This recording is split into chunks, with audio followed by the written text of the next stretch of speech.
بسم الله الرحمن الرحيم. بادئا ببدء كنشكر المتابعين ديال الخرجات الإعلامية التي نقوم بها من أجل تنوير الرأي العام. كنشكرهم جزيل الشكر على التتبع ديالهم، على التشجيعات ديالهم، وعلى الدعوات ديالهم. أنا بدوري كنبادل لكم نفس الإحساس ونفس الشعور، وكنتمنى من الله عز وجل أن البلاد ديالنا في أفق 2030 توصل للأهداف الطموحة اللي رسمها جلالة الملك، والتي يحلم بها كل فرد من أفراد الشعب المغربي. بطبيعة الحال ما يمكنش نوصلوا لداك الشيء إلا بالتلاحم ديالنا وزيادة في التلاحم ديالنا والتشجيع ديالنا والمشاركة ديالنا ديال الأمور اللي كتخدم المصلحة ديال البلاد، ونحاربوا كل أنواع الظلم وكل أنواع الفساد وكل أنواع السلوكات المنحرفة اللي أصبحت تنخر المجتمع. لأن في الوقت اللي كنتكلموا على المؤثرين، أنا كنهضر على المخربين. يعني المؤثر كما أنا أقول دائما هو الذي يؤثر في المجتمع بالإيجاب، والمخرب هو الذي ينشر الرذيلة ويمس بأعراض الناس ويشهر بهم ويأكل لحومهم. إذا هناك المخربين هما اللي أصبحوا اليوم كنشوفوهم بكثرة، وهناك المؤثرين هما الأناس اللي كيبغيو يكون عندنا واحد المجتمع سليم. بالنسبة للموضوع ديال الأستاذة زينب خيار، الحمد لله راه بدأت تمتثل بالشفاء بشكل جيد جدا، وأنها باشرت القيام بإجراءاتها القانونية من أجل إنهاء هذا الأمر اللي أصبح يشغل الرأي العام، ويشغل كذلك المتتبعين لشأن حقوق الإنسان وشؤون العدالة في المملكة المغربية، خاصة المغرب اليوم يتبوأ موقعا كبيرا جدا في مجال حقوق الإنسان، ولا يمكن السماح بانتهاك هذه الحقوق، خاصة منها الحق في التعبير والحق في الرأي والحق في النقد والانتقاد. اليوم أنا بغيت غير نوضح شي أمور تتعلق بملف ابتسام بنت الكولونيل، أو الملف المعروف بالكولونيل العطور. علاش؟ لأنه أنا أتتبع، وخاصة أني إلى جانب الأستاذة زينب خيار محامية بهيئة الدار البيضاء، تتبعنا هذا الملف منذ البداية، بعد أن اتصلت بها ابتسام وانتقلنا إلى منزلهم بسلا وطلعنا على الملف، ولاحظنا بأن هناك أمور كثيرة جدا وجب التحقيق فيها، وجب المرافعة من أجلها حتى نصل لتحقيق العدالة المنصفة أو الأمن القضائي أو القضاء الآمن، أو حق الولوج لأداء قضاء آمن لعائلة سي نور الدين العطور. فهذا الملف هذا غير باش نعاودوا النوستالجيا ديالو، باش الناس ما يبقاوش يسمعوا الاكاذيب والخرافات اللي كتروج في مجموعه من المنابر القنوات تاع اليوتيوب. كيف ما قلت لكم كاين المخربين وكاين الناس المؤثرين او الناس اللي كينقلوا الخبر كما هو. فسي نور الدين العطور سنه 2018 تم إعلان وفاته عن طريق حادثة سير حسب المحاضر الرسمية اللي حرتها مصلحة حوادث السير بمدينة سلا، وتم بعد ذلك القيام بمراسم الدفن ديالو. اللي غريب أن عند الاطلاع على صور الحادث، الرجل المرحوم وجدوه خارج السيارة من الجهة اليمنى ماشي من جهة السائق، مرمي نعس على الجانب الايسر ديالو، بعيد بواحد المتر ونصف على السياره، بشكل غريب يثير الريبه والشك.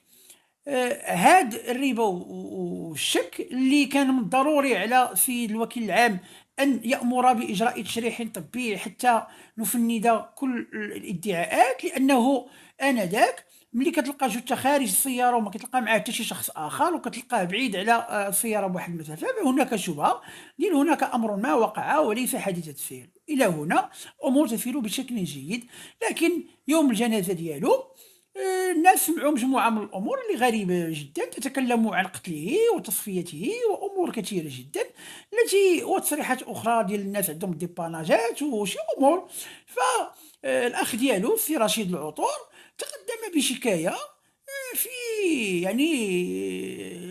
انه هناك شبهه في وفاه غامضه.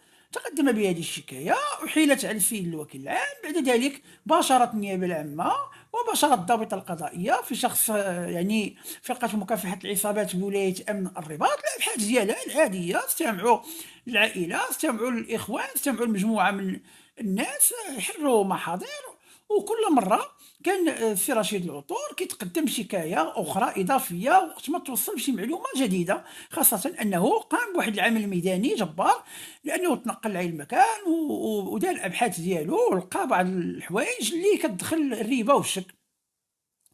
فمن 2018 ل 2021 والأبحاث سارية عند الضابطة القضائية. بعد ذلك أحيل الملف على السيد الوكيل العام من أجل الدراسة، فقرر يعني تكييف يعني الجريمة إلى شبهة القتل ضد مجهول، وأحالها السيد قاضي التحقيق منذ سنة 2021. لأن باش الناس يعرفوا 2021 استمعوا العائلة ديال السي نور الدين العطور، قاضي التحقيق استمع ليهم، يعني أن من 2021 بدات المباشرة ديال عملية التحقيق. لكن مادام التحقيق كان كيمشي ببطء شديد، خرجت الابنة ديالو ابتسام العطور وصرحت مما صرحت به، وتكلمت عن شبهة القتل، خاصة تكلمت عن تسجيلات اللي قالت لي فيها الأم ديالها بأنها راه باك مات مقتول. فتكلمت على داك الشيء، أثار ذلك ذبع على المستوى الوطني ومغاربة العالم.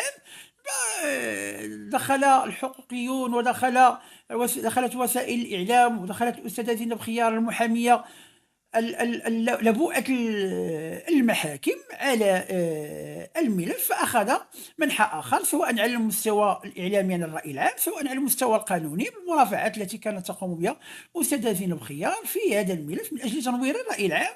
وكذلك كنا نحن كذلك ننور الرأي العام في هذا الملف. فداروا مجموعه من الاجراءات، غير جوابا على شي وحدين ملي كيديروا التعليقات وكيقول لك لا علاش سمحتوا ان ابتسام تسجل. ابتسام عندما سجلت الله يرحم الوالدين سجلت من اجل اعتبار ذلك دليلا ماديا يجب الادلاء به للسلطات المختصه، لانها هي المتضرره المباشره من ذلك التصريح، وبان التصريح يهم القضيه التي تتتبع وتترافع من اجلها، هي قضيه معرفه يعني ظروف وملابسات الوفاه ديال الاب ديالها.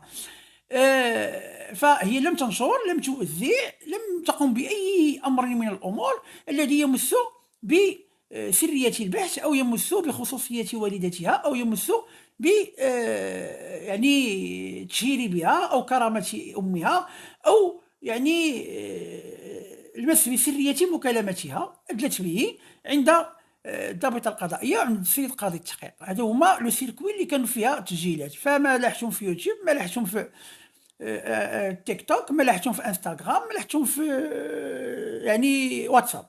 فباش نكونوا غير واقعيين، هاد المساله هذه باشر سيد قاضي التحقيق الباحث الاستاذه زينب خيار تقدمت بمجموعه من الملتمسات كتابيه وشفويه، ليس كما يدعي، لان حتى الملف اليوم ما وصل اليه وما اغلق عليه سيد قاضي التحقيق الباحث بناء على الملتمسات التي تقدمت بها الاستاذه زينب خيار، يعني اجراء خبره تقنيه، المواجهه ديال الام بالتصريحات اللي المسجله، هاد الامور كلها اللي دارها السيد قاضي التحقيق وقام بالعمل ديالو اللي تفرضه عليه مهامه كقاضي التحقيق.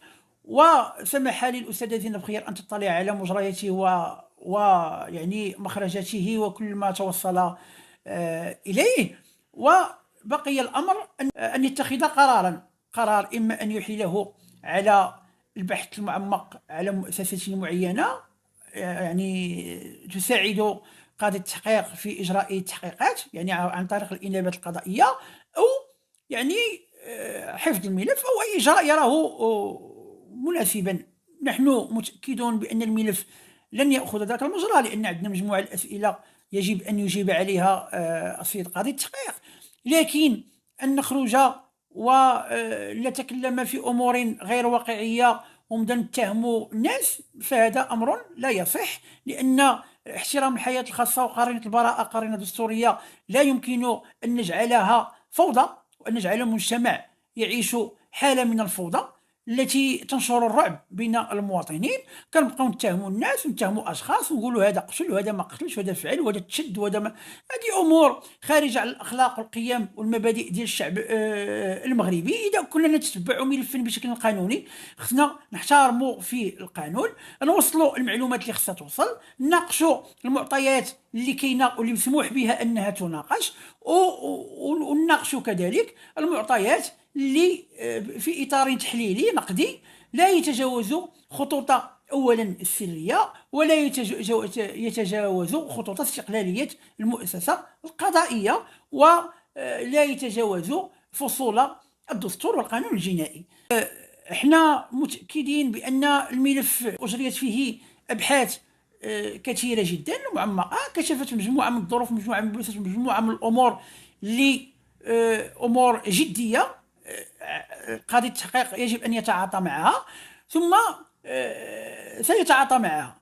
غير مسألة أخرى، ملي بداو كيتكلموا الناس على عدم الاستماع لمطالب بالحق المدني، هذيك المسألة راها عادية جدا. ممكن المطالبين بالحق المدني أنهم يتنصبوا مطالب بالحق المدني في مرحلة المحاكمة، غير لأن المطالب بالحق المدني لن يضيف شيئا في الملف. يعني ما سيقوم به هو أنه غيأكد يعني ما سبق تأكيده من طرف رشيد العطور وابتسام العطور، ولا ضرورة للاستماع لمطالب مدني آخر، خاصة أن التحقيقات انطلقت وانتهت وبشر السيد قاضي التحقيق منذ الاستماع إلى يعني المطالبين بحق المدني. لا أحد يمكن أن يراهن على النتيجة، لأن النتيجة تبقى بين أيدي السيد قاضي التحقيق، وستكون بين أيدي القضاء الذي سيبت فيها قريبا جدا، لأن الأمر يعني ما فيش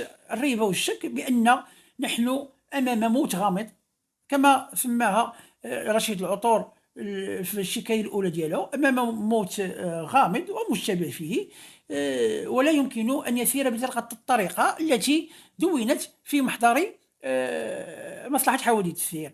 كما أننا أستغرب لأناس بدون أي صفة يتكلمون من خارج المغرب، هدفهم أنهم يشروا البلبلة أو البلابل والقلائل داخل المجتمع، تيدخلوا في ملفات ما عندهم صفة، ما عندهم هوية، كيعطيونا اسماء مستعاره وكيبداو يتكلموا وكيبداو ينفخوا في هذه الامور. فاللي بغى يتكلم لان ملي كنتكلموا على القضيه ديال سي نور الدين العطور، هي قضيه معروضه امام القضاء على ارض الواقع، فما يمكنش يجيبوا اشخاص انفراديين مجهولي الهويه وبداو يتكلموا في ملفات وبداو ينشروا اكاذيب ومغالطات.